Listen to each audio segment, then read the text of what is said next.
I'm Jacqueline Green. Welcome to the Great Parenting Show. I am just beyond thrilled to have Dr. Dan Siegel on. This is perhaps, it's going to be one of the more surprising topics for many of you, because many of us think we understand the teenage brain, having been teenagers, and in fact, it is crazy what we don't understand and how that's actually affecting us and our teenagers. So whether you've got babies and you want to understand your own life more and actually be a happier adult, or whether your kids are getting closer and closer to teens or even are in late adolescence, which is like mid-20s or potentially beyond, depending on the person, you're in the right place. So I'm going to dive right in, but huge kudos to you for being here. Thank you. Yes. Thank you, everyone.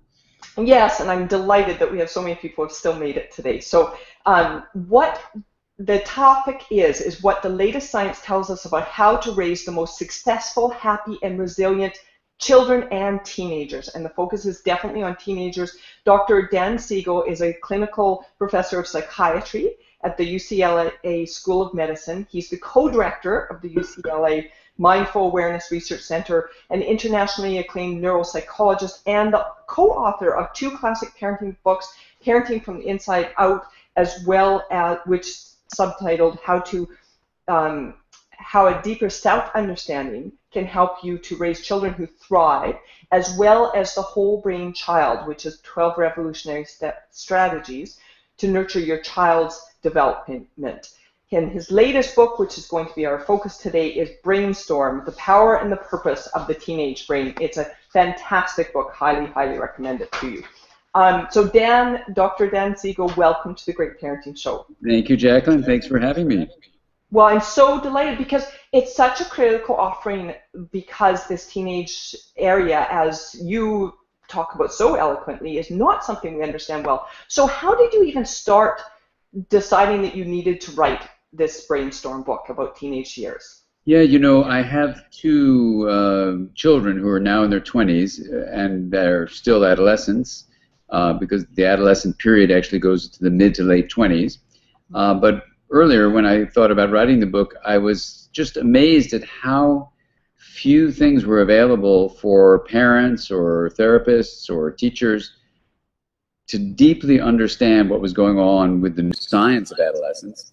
And then when I looked at bookstores and tried to find things that were available actually for adolescents themselves, for example, to understand the science of adolescence, I was amazed there was basically nothing. So if I were going to refer my kids and their friends to something they could read about themselves, there was nothing I could do. So I'm also an adolescent therapist. I'm a child and adolescent psychiatrist. And so I wanted to really see, for even the people I work with in my professional work, my clinical work, was there something that I could offer that would summarize the science and make it available for adolescents themselves to read, and then the adults who care for them to read as well. So that was the origin of the idea for the book.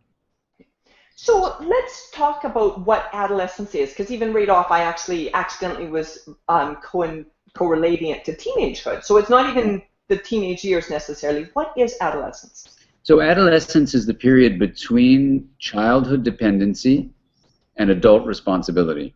And 150 years ago, it was a very short period of time when it generally is thought to have the onset. It's not exactly the same, but puberty, sexual maturation, is the beginning of adolescence often. But you can have someone with delayed puberty who actually begins adolescence, and you can have someone with early puberty who hasn't begun their adolescence. So it's not exactly the same.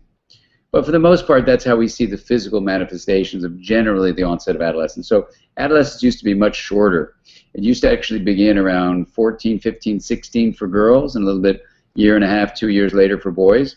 And females would join as members of a family, you know, beginning to start having babies basically a few years later, 18, 19, boys a few years later. So adolescence was a couple years, 3, 4, 5 years. You'd have this very short period. Now, adolescence begins earlier, so around 12 more or less. Some kids it's 11, 10, some kids it's 13, but around 12. And then it goes on past 19 years of age. It goes into the mid to late 20s. And so we can look at this adolescent period, at least in modern culture, as being at least a dozen years of age. So one simple way of thinking about it is it's the second dozen years of life, roughly. Okay. So what are some of the misconceptions about adolescence, and why are they so harmful for us to believe? Yeah, exactly. Well, what do you think most people around this world say causes the changes of adolescence? Oh, hormones, for sure. Mhm.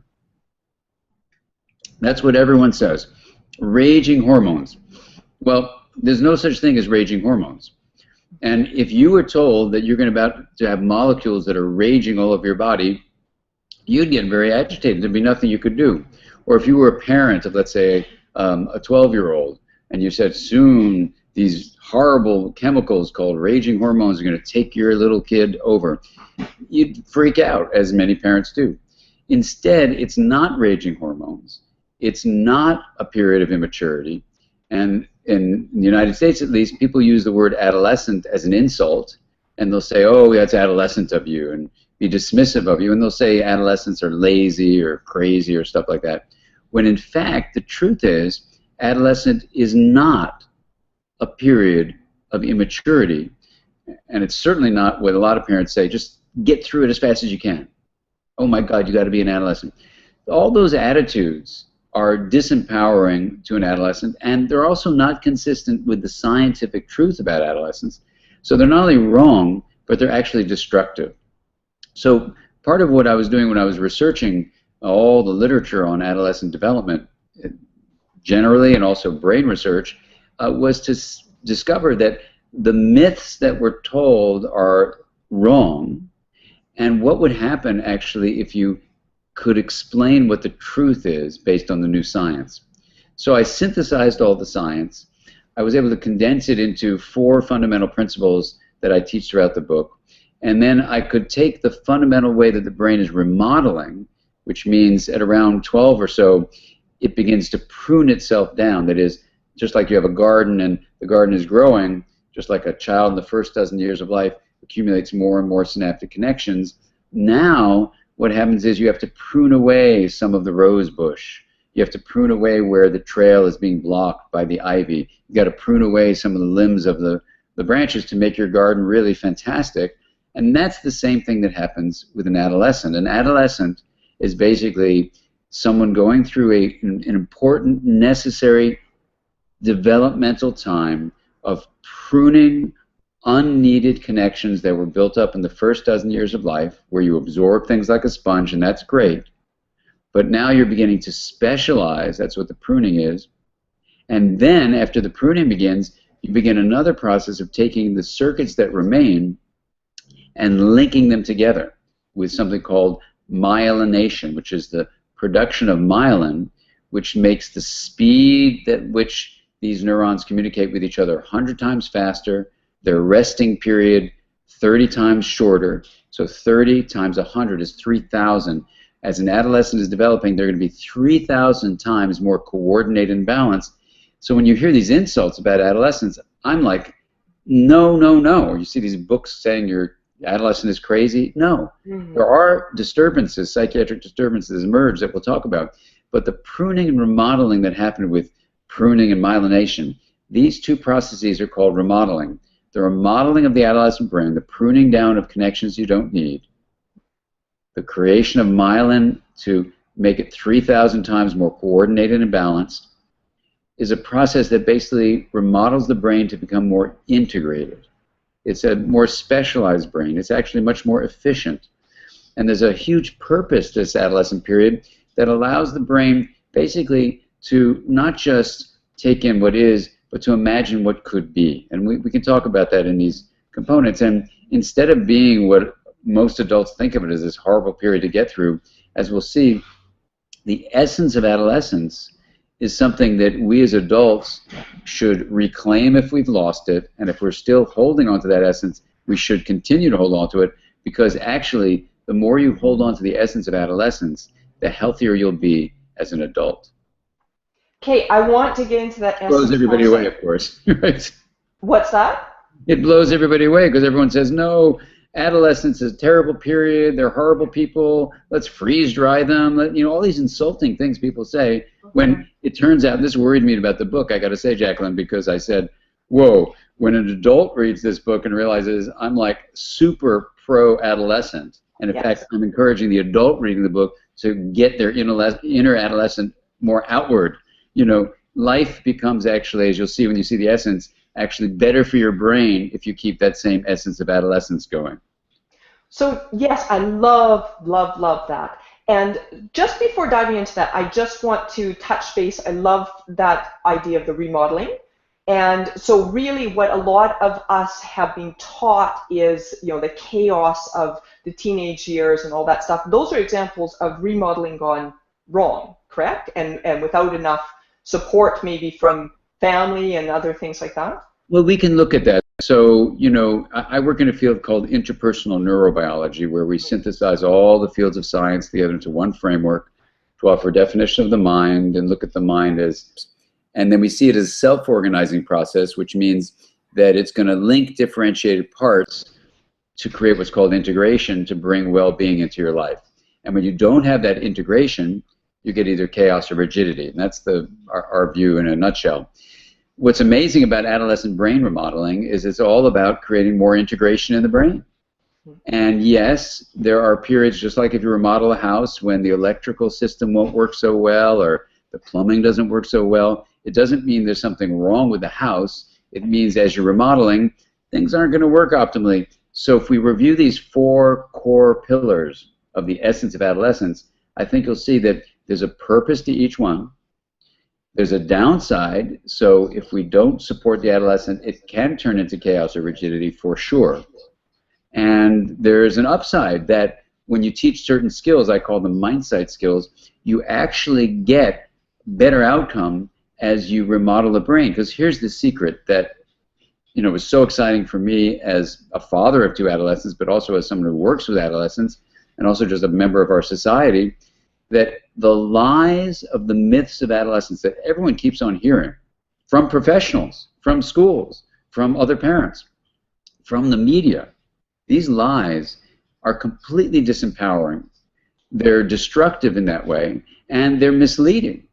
So the truth, let's just start with the remodeling brain, is that if you're an adolescent, let's say reading the book or listening to this presentation, you realize, whoa, because of the field called neuroplasticity, which means how you experience things in life changes the structure and growth of your brain. What you do with your mind, which is a process that streams energy and information flow through your nervous system, what you do with your mind, how you focus attention, how you connect with other people, how you reflect inwardly, all those things are what you do with your mind. What you do with your mind can actually optimize the remodeling of your brain. So when I teach in middle schools and high schools, or when kids in those schools read the brainstorm book, and a lot of schools have the students read it, the teachers read it, and the parents read it, so that everyone's on the same page, it completely switches it around where it says you are empowered as an adolescent or an adult caring for an adolescent to teach that adolescent how to use their mind to strengthen. The goal of adolescent brain remodeling is what? To create more integration. So in the book you'll see these mindsight exercises that are research-proven ways in their conceptualization to help you integrate your brain. So it's like a win-win thing. You get rid of the myths and you learn empowering truths, because the remodeling is something you can do something about. Yeah, like absolutely love it. It's an extremely empowering book for the parent as well as for the teen. So then let's dive into what the 4 components of essence are, the essence of adolescence. So Jacqueline, you may know if you've read some of my work, I have a little bit of an addiction that I have to confess to. I'm addicted to acronyms. Yes. So I don't know why my mind works this way. I just find them really helpful. So when I was writing Brainstorm and going over all the research, I had all the papers laid out, all the books, I had read all of them, and I said, this is a lot of stuff.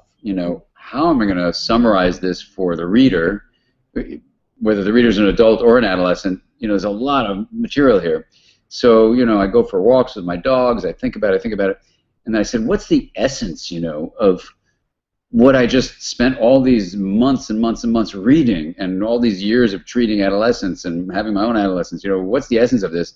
And so I recombined and, stuck things into different categories and flipped them around and named them different ways, and it came up with the essence of adolescence actually is the essence of adolescence. So we'll take into 4 parts. There's an ES that stands for emotional spark. There's an SE that stands for social engagement. There's an N that stands for novelty, or novelty-seeking. And then the fourth one is creative exploration. So let's take them one by one, and we can see in each one that there's a purpose to it, that nature makes it this way for a reason. And when you understand that as an adolescent or an adult, it totally changes your perspective on what's going on. Number 2, we'll look at, well, what's the downside? Because in development, we know this fundamental rule. Whenever there's an opportunity in a phase of growth, there's also a vulnerability. You don't get one without the other. And the way to think about it is, when you choose to change something, like remodel a house, well, the house becomes more vulnerable, right? You've taken away some of the scaffolding, you're putting in some new stuff. It can be a problem, for sure. But you're trying to expand the house or make the house more like what you want it to be, or whatever you're doing for the remodeling. And the same is true with the remodeling period of adolescence. But this is a general developmental fact. When there's a period of growth, it's an opportunity and a vulnerability. So these are the downsides. And when you hear about the negative things of adolescence, that's often what's going on, is that the vulnerability is actually not being supported, and it's turning into chaos or rigidity, which is an impaired integration. So what we want to do is optimize the upside, and we'll talk about the upside too. So let's do emotional spark first. Emotional spark is basically a phrase that says, and this won't be a surprise to anyone, I hope, the adolescent period is a time where emotions are more robust. Passion is full, not just sexual passion, but passion for life, vitality is heightened. And this is a very important thing. Now, some adults find that kind of off-putting, and they pathologize, and they say, oh my God, this person is having a problem. But the reason for this basically is to generate a lot of energy in this adolescent, because they're about to go on a big journey, which is out of the nest, which is one way to think about the whole purpose of adolescence, is to get ready so this kid who's in the comfortable, familiar home is going to have something change in her brain, his brain, so that he's ready to go out, she's ready to go out and face the unfamiliar, the uncomfortable, and the potentially uncertain and unsafe.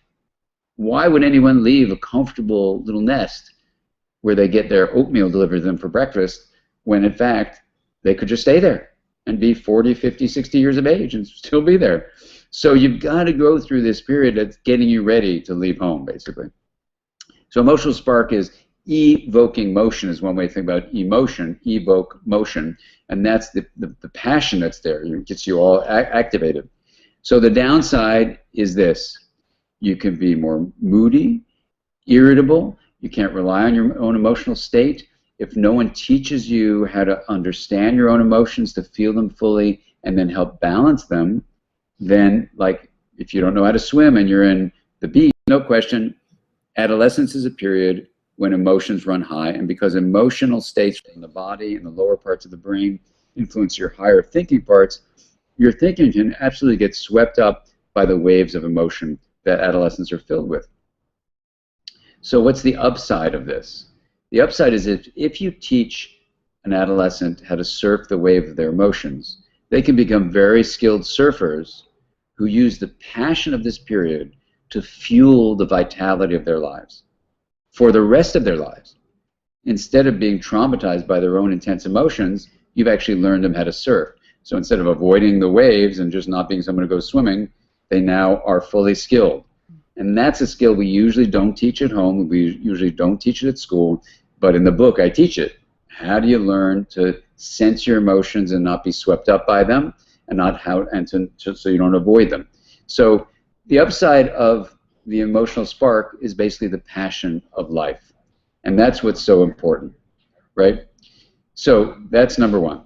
That's the emotional spark.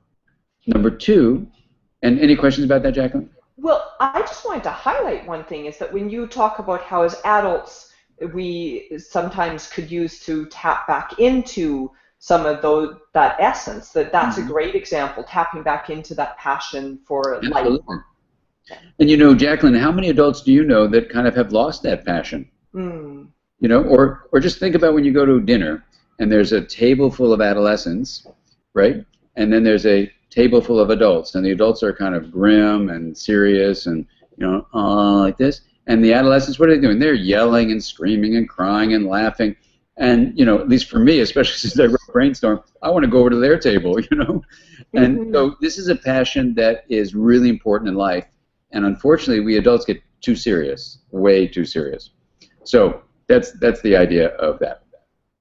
Excellent. So that's emotional spark. And it is something, the first of four that you'll see are actually healthy for us as adults to try to get back. So that's number one, emotional spark. The second one is social engagement.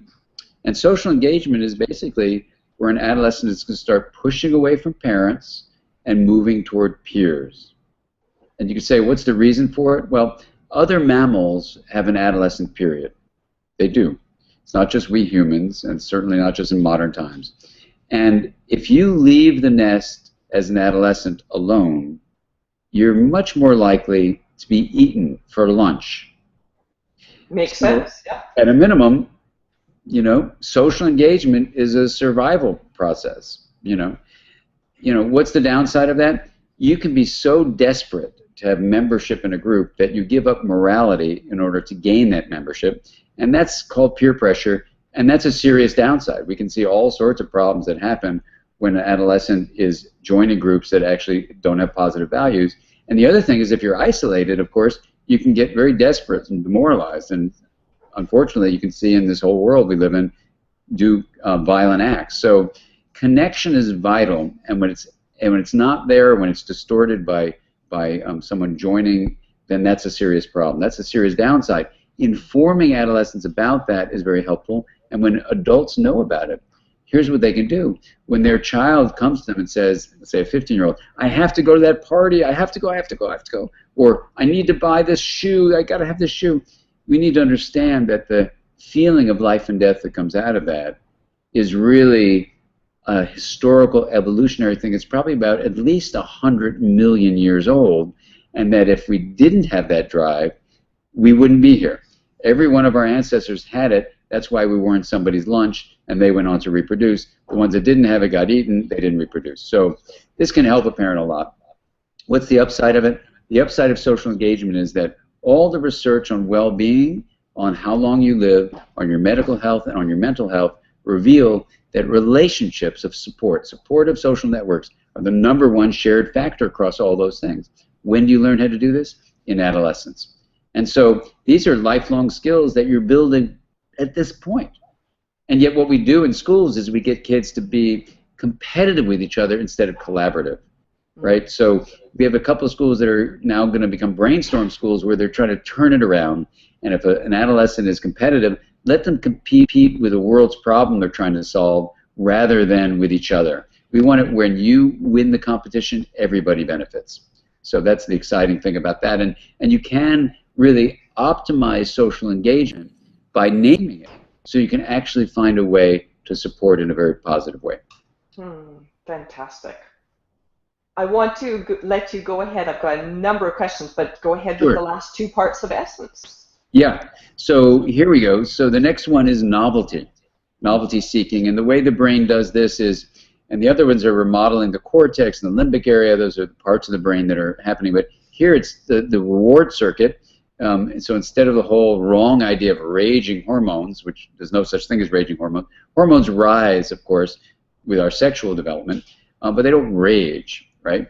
And these changes are from remodeling, and one of the remodeling changes that happens is the dopamine-based reward system of the brain begins to alter itself so that essentially baseline dopamine levels are lower and release levels are higher. And what that means is that when you're not engaged in something that would release dopamine, like something new, this is the thing why nature probably did it, novelty secretes dopamine, and when you get dopamine secreted, it feels rewarding and good. So it gets you to want to do more of that. So to get the kid out of the comfortable, familiar home, you want to drive towards new things. So that's the reason for it.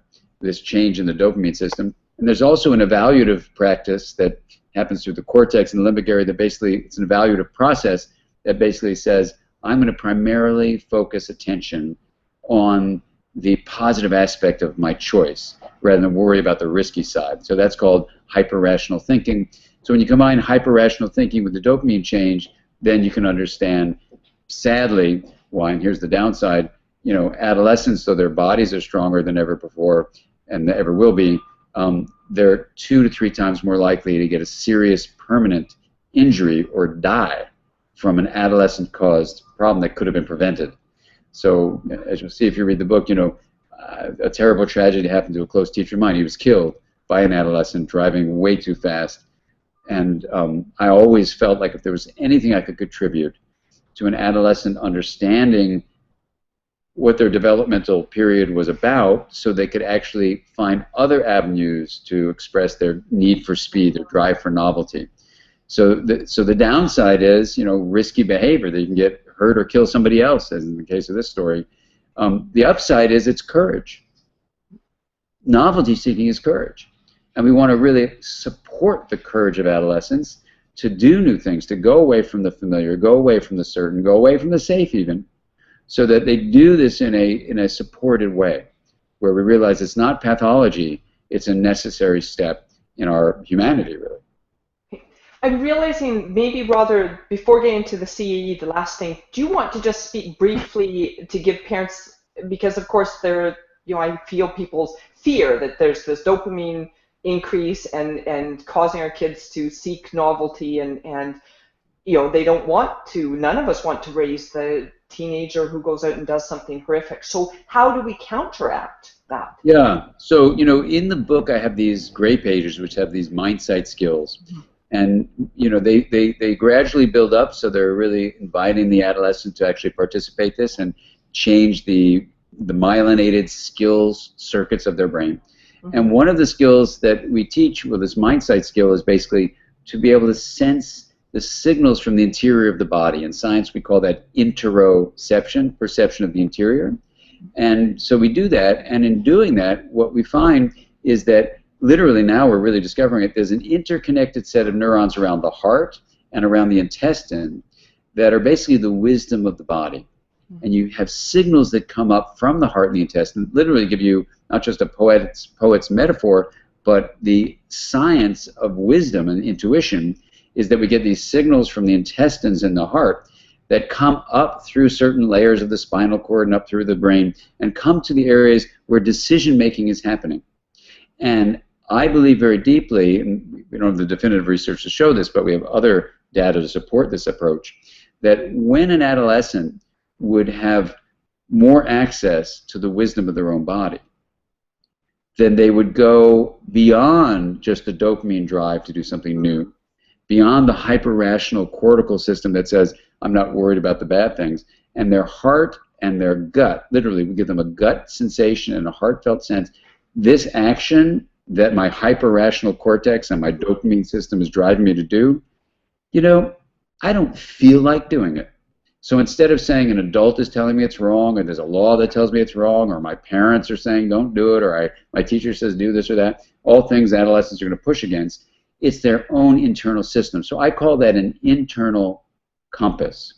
And when you see adolescents, and I've seen this in my adolescent practice, or with my own kids, when you see an adolescent who's developed that self-possession, that sense of their own internal compass, they're steady as can be. They have resilience, and they know how to go across all these behaviors that other adolescents are doing where outwardly they look the same, but you can tell that those adolescents have never taken time to reflect inwardly and develop this internal compass. So the internal compass is literally accessing the wisdom of the body to inform decision making. And that's what the book literally teaches an adolescent to do. Not just talks about it, but gives you the skills to develop that. And I do highly recommend that everyone listening get the book, because it's so helpful just for yourself too, even if your kids are past that. It's true. Most adults used to be adolescents, and so you know, all the mindset site tips are ones that we can use ourselves. Totally. I don't know if you want to say any more about this, but I know with the dopamine too, increased dopamine response that you talk about, channeling our kids into a positive way of expressing. You can absolutely channel a positive way. And of course, the downside of the dopamine thing is every form of addiction, whether it's an addictive behavior like gambling or pornography, or it's an addictive substance like cocaine, heroin, or alcohol, they involve the dopamine system. So if you're going to get an addiction to smoking, let's say, it's most likely to happen during the adolescent period because of the shift in dopamine levels that make you more vulnerable to addiction. So when I teach adolescents, well, in the book I say this too, but when I teach them face-to-face, I'm saying, look, this is up to you. You're not helpless. This isn't a raging hormone story, or, oh, adolescence is such a terrible period, oh my God, you're just a helpless victim. No. You are the captain of the neuroplasticity of your own brain. And here's the facts of it. Here are the facts. And I didn't want to overwhelm them with all the research, and so I don't have research articles, but it's all based on research. And luckily, my now colleague Lawrence Steinberg wrote a beautiful book a year later called The Age of Opportunity, which has all the references in it. So if people say, where are the references? Well, all the things I read, he actually put them because it's an academic book. You can read them there. So the issue for the adolescent is not to get overwhelmed by all the details of the research, but to know what the research says, to translate it for them. And this basically says, you are the captain of the ship of your own neuroplasticity. And when you get to the last one, creative exploration, you find that the purpose of this, basically creative exploration, is pushing against the status quo and not just doing what you did as a kid, which is soaking in like a sponge the nature of the world as it is. But instead, what you're doing is saying, I got it. I'm learning the framework of the world as it is. And now I'm going to imagine a world that could be, and imagine how maybe it even should be. Now, you can say, well, what's the purpose of that? The purpose of that really is that the world is always changing. Just imagine yourself as an adult. You went through childhood, you went through adolescence, you entered your late adolescence trying to figure out what you could do in the world. You decided or came to a process of figuring out kind of your adulthood. And then if you stay at home and raise a family, or you're going to work, or you're having a career, or whatever you're doing, at the end of the day, how do we feel? Tired. We're tired. We've figured out our niche. We've specialized. We're doing what we're doing. Well, the world is always changing. So for humanity to be as adaptive as it is, this is my proposal to you, the adolescence pushing back on the status quo allows our human family to be continually adapting to a world that is always changing, not just the adults who adapted to a world that doesn't even exist anymore. And so that's why there's hope for humanity, is because of adolescence. So rather than thinking of them as crazy and lazy and all these horrible things people say about adolescence, I see it just to flip around totally. That the creative exploration is there as a form of innovation and imagination that is going to be the source of saving our planet. That's what I think. And so, when these schools are consulting with me about how can we actually approach adolescence in a different way, I see that not just for the benefit of the individual. This is the purpose of the individual development too, is to how can I actually find a way to think on my own, really, not just take on what people say, but to actually move through the downside of this creative exploration, which is what? It can be demoralizing to think that the adults were presenting a world that you thought was perfect and you realize it isn't. It can be dispiriting, it can be depressing, it can be disillusioning, all the dis words you come up with, and that's tough. It can be depressing, for sure. So we want to support them rather than saying, you have an adolescent rebellion that has no purpose. No, it's just the opposite. This adolescent pushback is healthy. Really, really healthy. If we as adults try to shove it down, yes, it'll become unhealthy for sure. We can make it unhealthy. But the innate drive to push against the status quo is a healthy drive. It's going to save the world, I think. So the upside of it, innovation and imagination. Many of the world's greatest innovations, actually, including from science, like from Einstein, happened before 26 or younger, is when Einstein came up with his great ideas. Because I'll get some people writing and going, why do you think adolescents are so innovative? Well, when you put adolescents into the mid to late 20s, you realize that's really where a lot of scientific innovations come from, art innovations, music innovations, and technology innovations. So we don't want to push away from that, and we also don't want to just get rid of it, thinking we're now 25, I should get rid of my adolescence. Actually, these four things, an emotional spark, passion, social engagement, collaboration and connection, novelty seeking, courage, four things are the top four elements. If you said, how do I keep my brain young as an adult? These would be the top four, some of the top four. And yet when I think about my friends, or I think about myself, or I think about the adults I work with in my practice, many of us have lost one, two, three, maybe all four of the essence of adolescence, yet the neuroplasticity studies in adults independently show those would be the things to hold on to. So some adolescents tell me when I teach them in middle school and high schools, they say, maybe those adults are mad at us because they're jealous. And it's a really interesting observation, isn't it? That they're throwing all these insults at adolescents because deep inside they have a feeling that adolescent has got some essence that I've lost. And what I say to the adult reading the book who may be thinking about that is, it's never too late to reclaim your essence. And this is where it's been so much fun, because it's a win-win situation. Number one, we can clarify the truth about adolescence. Number two, we can empower life for them. Number three, for adults who may have found themselves losing their passion, losing their connections to other people, losing their courage, and losing their imagination, you can get it back. You can always get it back. You just have to do it with intention, and if you do those exercises, you'll be getting it back. So that's the idea of the brainstorm approach. It's beautiful because you're really turning everything on its head, from us even trying to endure our teenagers or endure the adolescents, which aren't necessarily teenagers, to us letting ourselves be inspired and changed and shaped by them. You talk a lot about presence and how if we are present with our children, that is so important.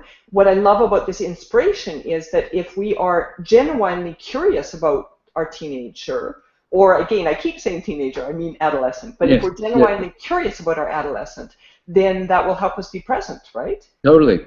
I mean, that's why, you can write a book that's, 5,000 pages long to try to say every situation you might handle as an adult, being with your adolescent children, for example. So the book is not long, it's short, it's a short book. But I wanted to highlight just some of the principles with stories from my own life or from life of my patients, the people I work with, just to highlight this importance of what you're saying is presence. Because if you remember parental presence as your key, it's really simple. Be curious, open, accepting, and loving. And explore with your adolescent what's going on. Now, you do create structure, you do create limits. There are all sorts of things adolescents need us to do. But rather than thinking them as crazy and lazy or raging hormones or whatever, understanding the true things that are going on is empowering for you as an adult as well. It's phenomenal. I do want to touch back on the example you gave of the situation of that social emergence, that collaboration that our children, our adolescents are naturally driving for. How do you recommend a parent then handle the limit situation of the combination of the limits that a child needs, not to go out to all the parties, but also still encouraging that social emergence? Yeah, so one way to do it is this, literally, I've had families where the adolescent is reading the brainstorm book, or at least parts of it, and the adult is reading it. And there's an invitation in the book, basically, to have a conversation that is more about collaboration rather than imprisonment. And when you take that presence as a parent and work collaboratively with your adolescent, which is a really important stance to take, the adolescent will feel respected and heard and understood. They'll understand they have a drive and a push to do things, that you may actually not approve of in the end. But the process of connecting and communicating, respecting each other about it is completely different than if you just clamp down on them and just say, absolutely you can't do this. And it's very different than, for example, how you would approach raising just a child. Because parenting an adolescent is fundamentally different than parenting a child. And this is, one of the exciting things about the book is that when parents read the book, at least the emails I've gotten, or when I see people in person, they'll tell me it has completely turned around the way they parent their adolescent. Why? Because now they understand what's going on, and they can distinguish between what they thought was a problem versus what is the natural process of adolescence. Now, we have to keep in mind, it is true that if you're going to develop a major psychiatric disorder, it is most likely to happen in adolescence, not because of raging hormones, but probably because of the pruning that, as it carves away neuronal connections, it's revealing latent vulnerabilities. And so whether you're going to develop depression or obsessive compulsive disorder or schizophrenia or manic depressive illness, or addictions, as we mentioned, eating disorders, all these things are forms of impaired integration. There's an opportunity to try to promote more integration so that you make the outcome better. So at Stanford, for example, there are studies now teaching mindfulness meditation, which I think is a deep form of integrating the brain, to adolescents, young adolescents who are at risk of developing manic depressive illness. And in the MindSight book, I talk about an adolescent who was given these integrative MindSight practices and how it changed the course of his outcome, his unfolding illness. And so even if you say, well, this could be a psychiatric illness, you still use the MindSight practices in addition to perhaps getting professional consultation. So you are prepared as an adult to sense what's the difference between the pattern going through in my adolescence versus a psychiatric disorder that's emerging. Sometimes it's not so clear, and you really do need professional assistance to clarify that. But at least it gives you a sense of this chaos or rigidity that can be elements of the average adolescent movement, but you don't get stuck on chaos. You don't get stuck in rigidity. If someone is being rigidly isolated for week after week, that's a different story than someone who's just moody for a couple hours. Completely different story. And so that sustained rigidity or sustained chaos are really what we're looking for when we talk about serious psychiatric disorders.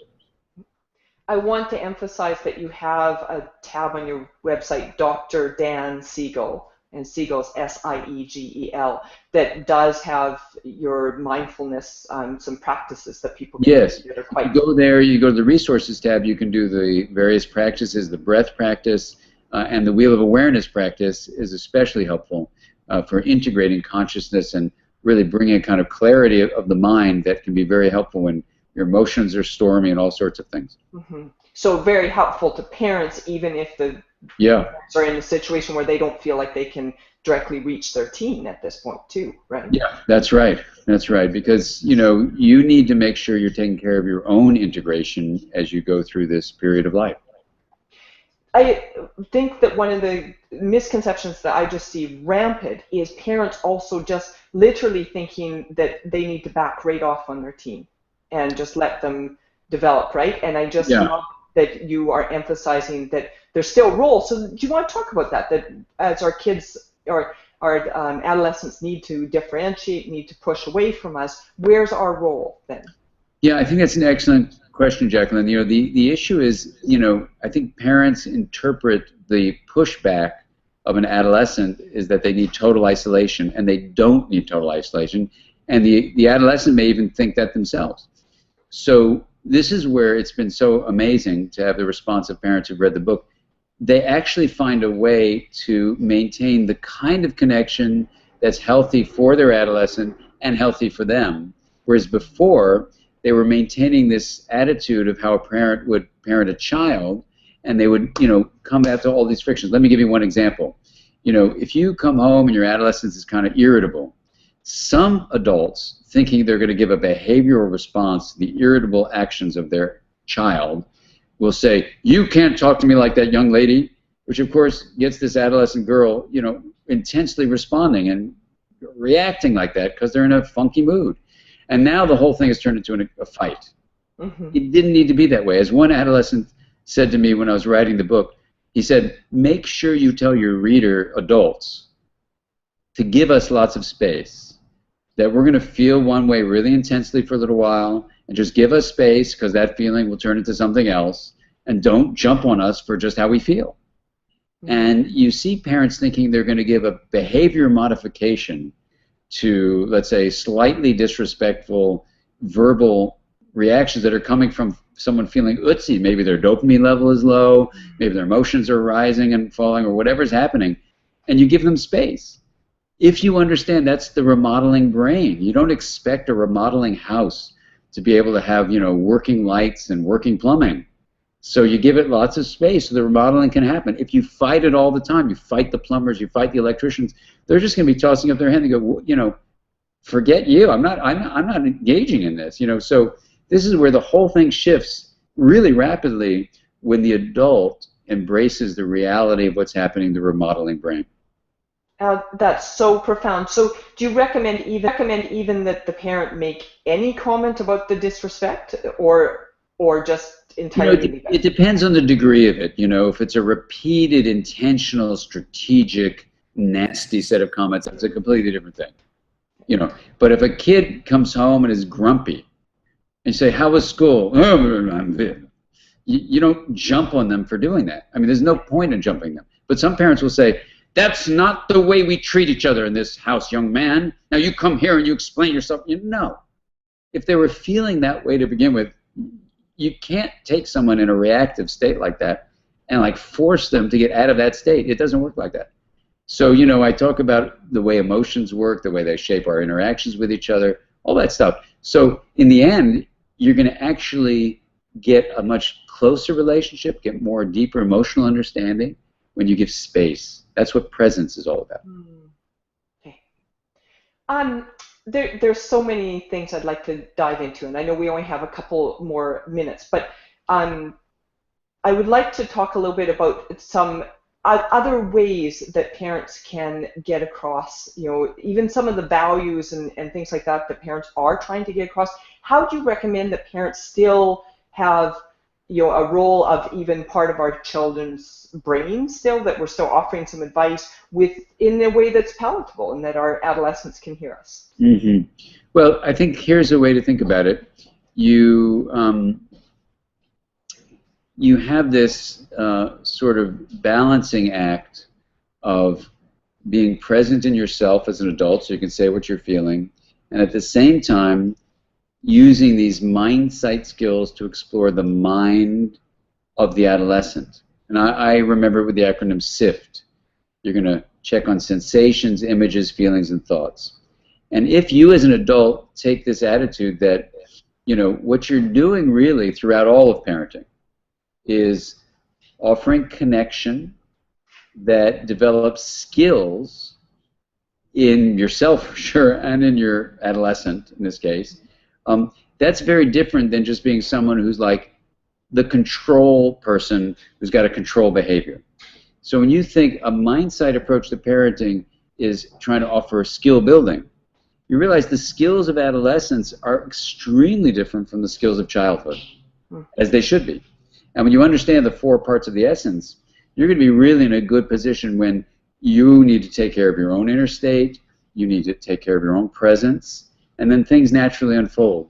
And that's the good news about this whole approach. That's, I think, a way to kind of balance that all out. Can you give a concrete example of, even going back to the teen who wants to stay out till 5 in the morning partying or something? Yeah. How might you walk that teen? Yeah, absolutely. So you could say to an adolescent, I understand that your friends are staying there till 5 in the morning, and I get that there's this deep feeling inside of you, may even feel like life and death, like you have to be there for that. But when you look at the research on staying out past midnight, it really shows that a lot of dangerous things happen, car accidents, people taking drugs and getting into all sorts of problems. And, and so while I really respect your desire to stay there till 5, it's just not okay. And I really see why you'd want to do it. I get that. I totally get that. But, given everything that's going on, it's not okay. If you want your friends to have a sleepover over here, and you come over at midnight and they're over here, so you continue the party here, I'm completely fine with that. But I'm not okay with you driving home at 5 in the morning. So that's just a rule. And, that's our rule. And you know what the rule is. And I understand you're 15 and you want to go to this party. And, I've checked on the house. The parents are at that house. If they're having a sleepover there, that's fine. I'll check in with them and then you can do that. But I'm not having you drive at 5 in the morning with your friends who are 16 who can drive. Absolutely not. And then you say that and the kid's really upset and all this kind of stuff. I tell the story of a parent who had this exact situation.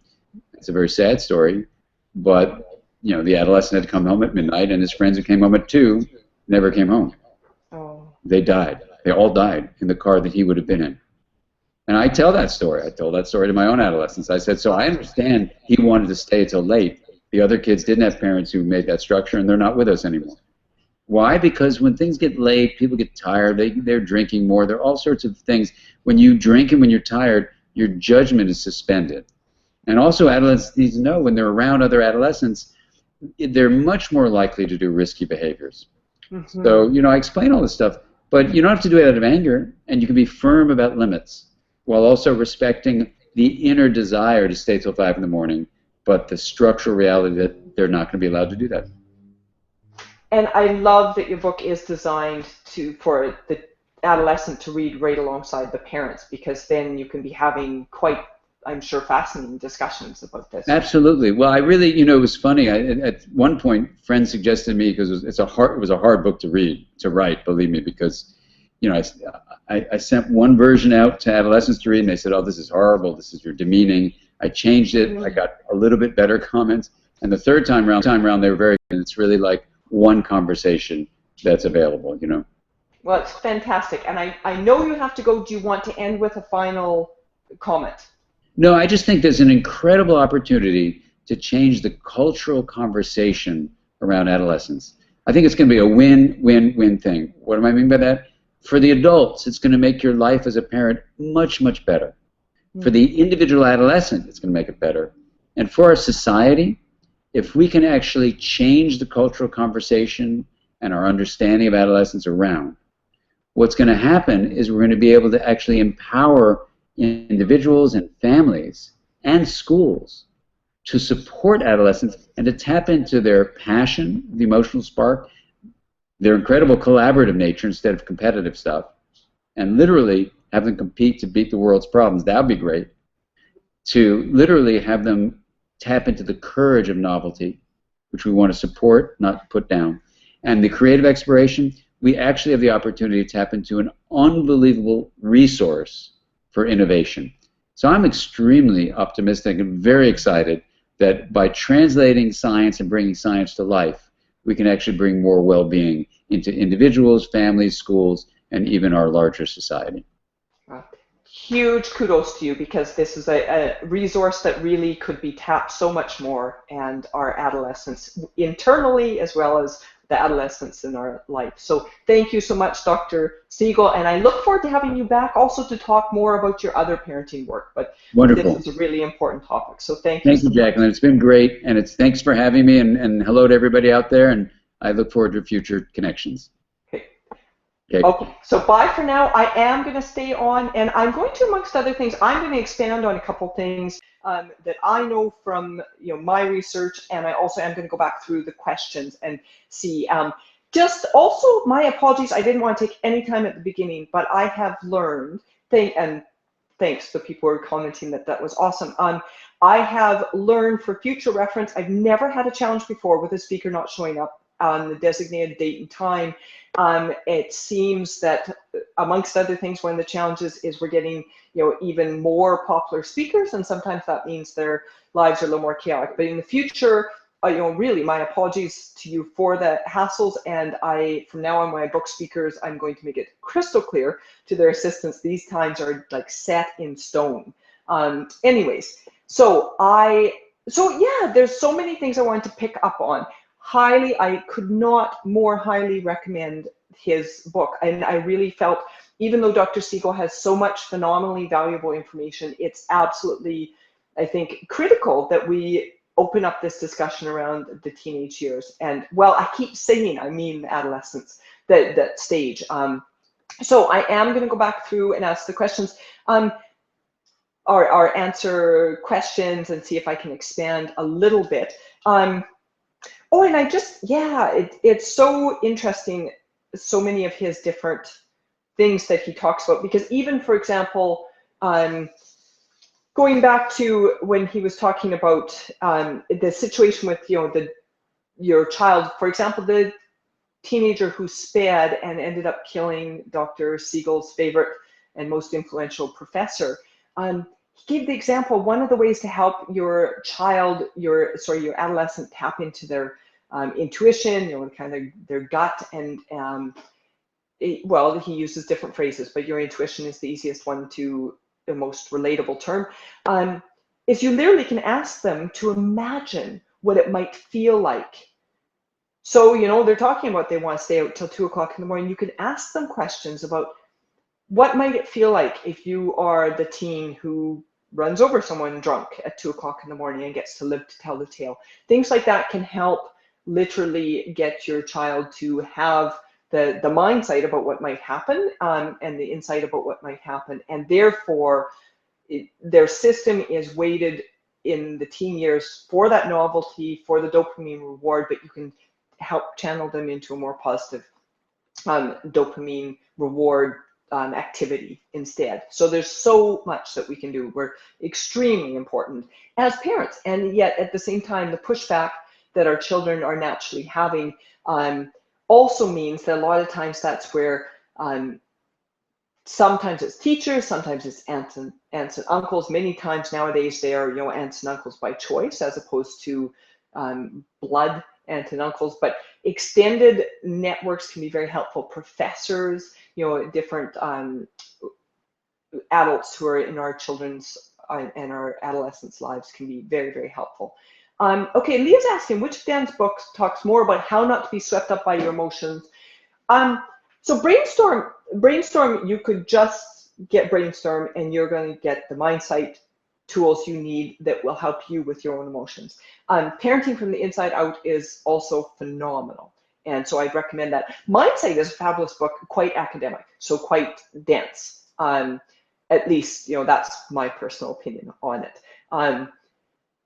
Yeah, Cheryl is asking, is that why my child says he is bored all the time? Interestingly enough, Cheryl, I'll tell you something that I know that Dr. Siegel talks about attachment. He actually has a nice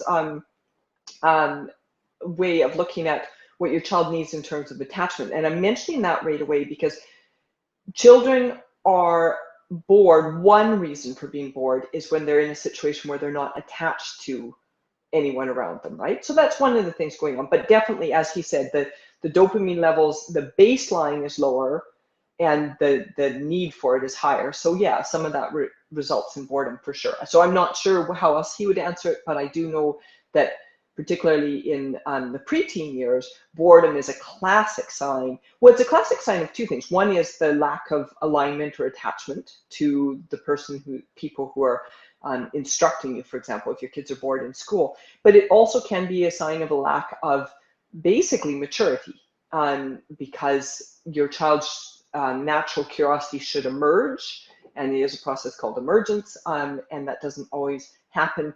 Maturity is natural and spontaneous given the right conditions, right? So going back to basics in terms of making sure that your child has the alignment they need. And then the second thing, adaptation, which emergence is part of, is key. I was hesitating for a second because tomorrow I'm delivering online for all the GPS expert resource center purchasers are getting access both live and then by recording to a call that I'm doing called The Real Keys of Your Child's Real Life and Academic Success. And in that I talk a lot about both alignment and adaptation and how to prime for adaptation and prime for emergence. So if you are a GPS ERC member already, like you've purchased that, please make sure that you listen to that. And if not, it is still available for purchase. It's never will be this lower price again because I've put everything in on a one-time only price. In past seasons, I always had a 3-time price, but I also wasn't my own producer, so I kept it simple for this time. So for $97, you actually can purchase that. It's greatparentingshow.com/TY. I really highly recommend that because it's got phenomenal. The quantity of resources, it's really meant to be what it says, an expert resource center. Whatever your parenting issue is, you can get the help you need, you can get the repetition you need, and you also can get support because I do include a couple bonus Q&A calls where I will individually answer your questions. Okay, Tracy's saying, does Dan have any recommended readings for adolescents who are also processing trauma as their brain development has been compromised by the trauma?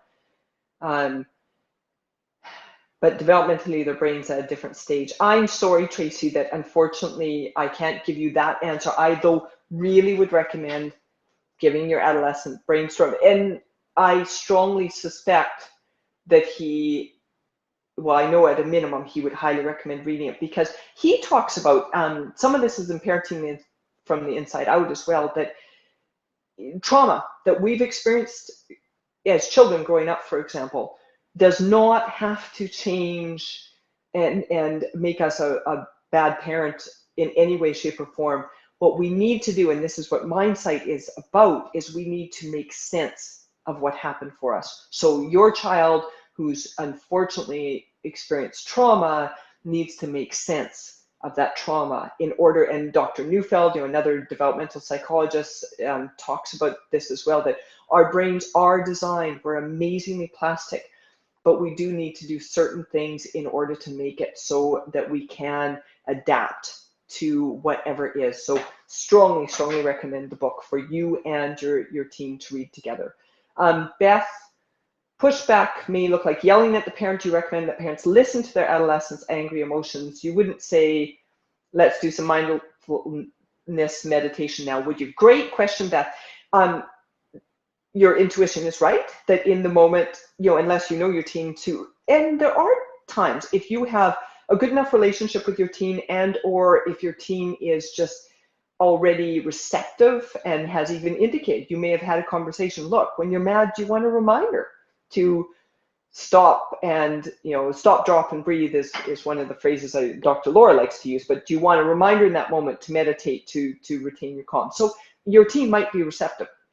But if it's an idea you've never introduced before, and or your teen has indicated that they're not receptive to that type of feedback, then definitely you do a lot better off to just, in the moment, acknowledge their emotions. And another thing that's really critical to remember, in case you cannot, at this moment you feel like you can't get through your teen's not receptive to your ideas, that us developing mindset, us doing the work ourselves, gives us the attunement, the presence to be able to navigate and figure out what our adolescent needs from us, right? So it's, we really are designed to be able to find the answers in relationship with our child, whether they're an adolescent or any other age. So I highly recommend, even if you can't get your adolescent in that moment, you may also say, hey, wow, like you might not even be able to listen to them, but you could then just say, hey, I see that, or hear you are really upset,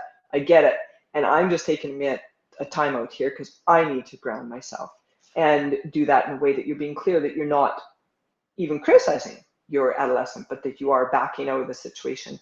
And as always, today's one of the very few times I ever skipped it, but I always say, parents, you are your child's best expert. You know your child. There are some cases, if your child's yelling at you, they are trying to express an emotion, and it's almost like they're throwing up an emotion when it's that type of case. So your child may not actually be able to bear you backing off. They may really need your presence, and in which case, one of the most important things is to keep reminding yourself that you are designed to handle whatever your child needs, that you really can do it. I want to get the Upside of Stress author Kelly McGonigal on at some point. I will get her on, because she talks about how physiologically we are actually designed to handle the stress that gets thrown at us. So don't despair, and hang in there and do your best you can, and then get more help when this situation's done.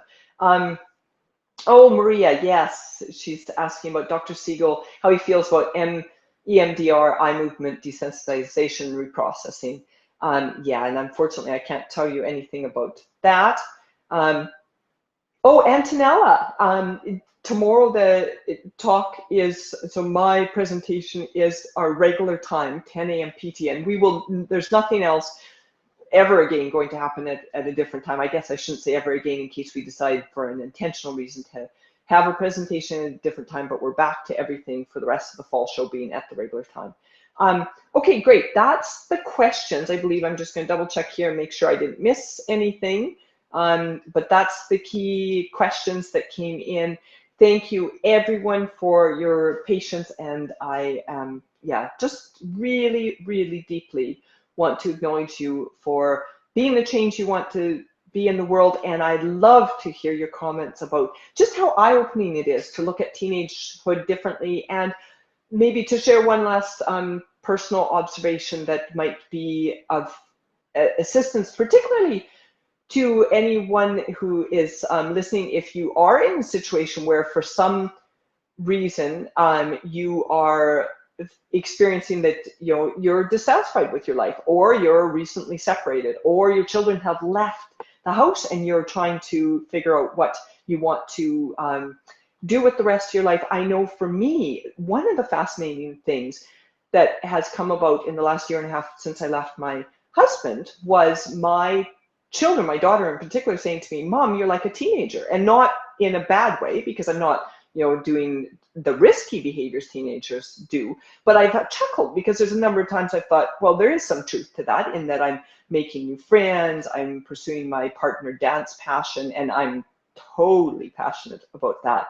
And I do, because of even the stress of my marriage drove me to be very fit and very healthy, because I needed to really be on the top of my game to parent the way I wanted to in a really stressful, challenging situation.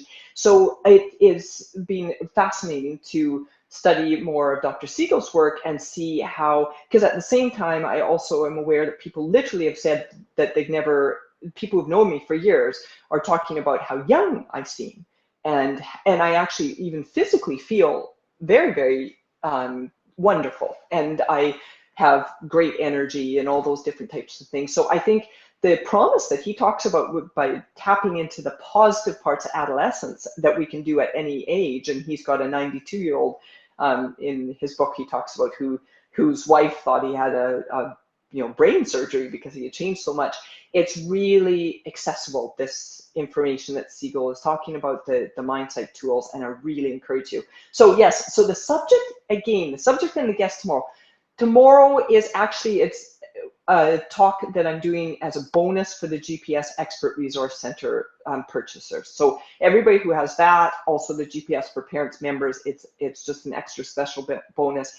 And it's my presentation, which I am realizing as I'm saying that, definitely I need to start scheduling myself more to get in front of you and share some of the talks that I do in schools and conferences and that. And this is a talk that I give in conferences. It's called The Real Keys to Your Child's Real Life and Academic Success. And it's at 10 o'clock Pacific tomorrow. But yes, I will look at, I actually am realizing that that's one, the bonus Q&As are very specific for the GPS Expert Resource Center people, because that's a bonus to say thank you for purchasing and just to give you extra support. But I will absolutely get the Real Keys presentation. I'll do it for you guys as well. I'm not going to promise the exact timeline, but it's really something that I love to do, because it does give you a lot of the basics of how to parent with alignment, which is what I call attachment because of the misconceptions that attachment comes with. It's how to parent with alignment in mind and how to raise mature children. And that's why it's, the keys to them being successful in real life as well as academically. And yes, Angie, absolutely, this will address kindergarten. It's in really K to 12. Oh, and thank you. And I really wish I could pronounce your name properly, but I know you're, I believe you're from Ireland, Agnieszka. Thank you so much. That was a big help for me, even as an adult. I love that you got that, because this really, I feel like every single person on this planet should buy Brainstorm, because it's a phenomenally helpful tool, loaded with helpful tools for you at whatever age you are. Okay, so yes, and brilliant talk. I'm delighted to learn some more information. Yeah.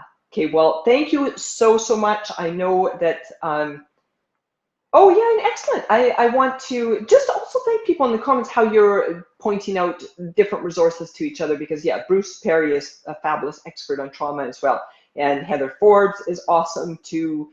Brian Post is another person. So all three of those, some of who have been on the show, I would recommend as well for the trauma situation. Oh yeah, and so interesting. So Angie, when you said you're touring a school tomorrow, so may have to miss that talk, there will be a replay as well, right? So again, as long as you're a GPS Expert Resource Center purchaser or a GPS for Parents exclusive member, you'll get the replay to that. And otherwise, you can go to greatparentingshow.com/TY. And yes, and everyone, you are so welcome. This is my passion because, as you well know, if you've heard me talk very much, I came from a very challenging, I guess I don't talk much about my challenging childhood, but I really began parenting as such a mess. And I've got to such a beautiful place, and this is what I want for each and every one of you. And even though my parents have 6 university degrees, I always expected to teach as a Dr. Jacqueline Green, not as Jacqueline Green, who was in the trenches. The fact of the matter is, I think we need more of us who have been in the trenches and been really in despair and really think we're never going to figure it out, who found a beautiful place, because sometimes the missing ingredient can be hope. So on that note, thank you so much for your time and for your attention and for being the change that we all want to see in the world. I literally do love you all. Bless you, and we'll see you next time. See you on Tuesday. Shelley Lefko, another fabulous interview. So bye for now.